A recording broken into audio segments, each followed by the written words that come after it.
there is a certain amount of happiness that we can experience. There is a certain amount of joy, but there are also inevitably challenges.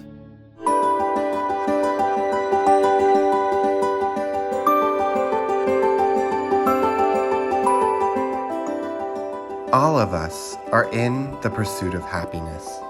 The Buddha has been guiding us to the path of true happiness, the practice that can be achieved by everyone.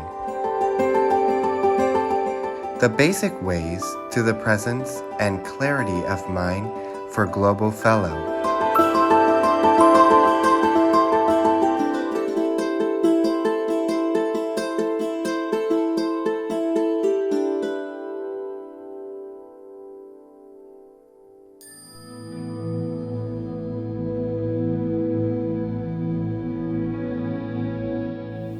As human beings, having been born into this world, we find ourselves with this body and with a mind.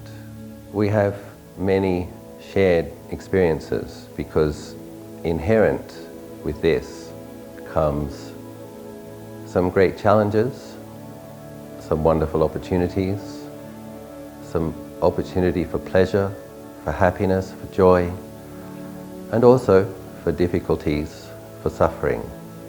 Simply having been born, the Buddha explains that there is challenges associated, pain associated with the fact of birth for the mother and for the baby. The experience of birth involves some significant physical pain.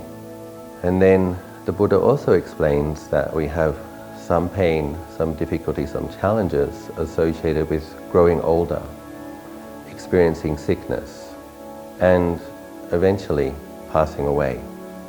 So a question that comes for all of us who are interested in living a skillful life, in learning from life, and learning how to live a better life, a question arises: how do we work with the challenges of the human experience skillfully?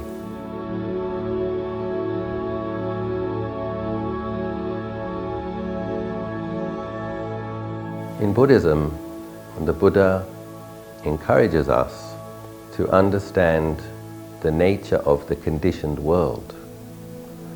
And in doing this, it becomes possible for us to have reasonable expectations, what we can reasonably expect from the human experience in the human world, because a large part of our suffering as fellow humans comes from unrealistic expectations. There is a certain amount of happiness that we can experience.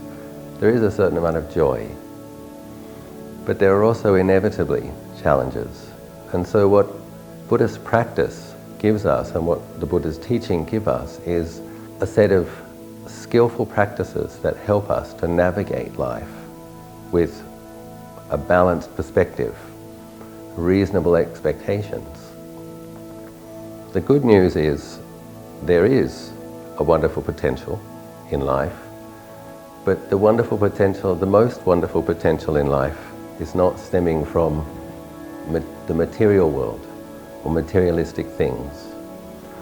We understand that the greatest potential for happiness is coming from our own minds. And this is where the teachings and the methods, the techniques as described in Buddhism, are enormously helpful in helping us to actualize qualities such as contentment, well-being, serenity, loving kindness, divine benevolent attitudes of compassion, tolerance, forgiveness, attitudes that we can cultivate, ways of looking at things which help our minds to experience joy and to let go of painful habitual reactions.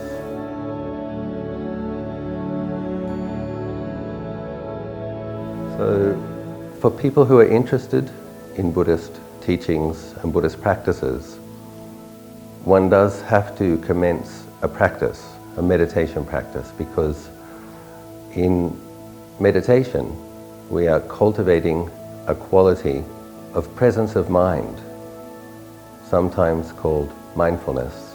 We often hear this word, mindfulness. What does it actually mean? It's an important question, because sometimes it is misunderstood. Mindfulness can best be described as presence of mind, awareness, clarity, sometimes described as truth discerning awareness. Now, we all have some awareness, we all have some presence of mind. This is what makes it possible to put on shoes, to drive a car, to walk through doors without bumping into things. But the quality of mindfulness that the Lord Buddha is encouraging us to cultivate is a quality of clarity and presence that will begin to understand the true nature of conditions.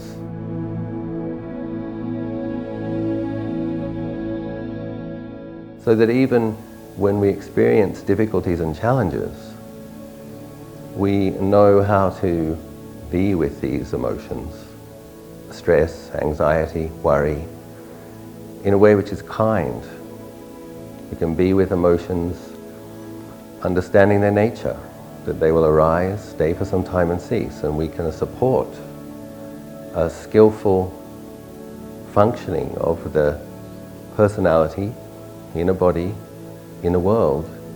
We can support this functioning skillfully with less unwholesome reactivity and more skillful responses. This is where Buddhist training is very helpful in learning how to cultivate our minds, skillful ways of experiencing, skillful ways of holding our experience, skillful ways of responding to life, being less reactive, being more responsible, mature, balanced human beings.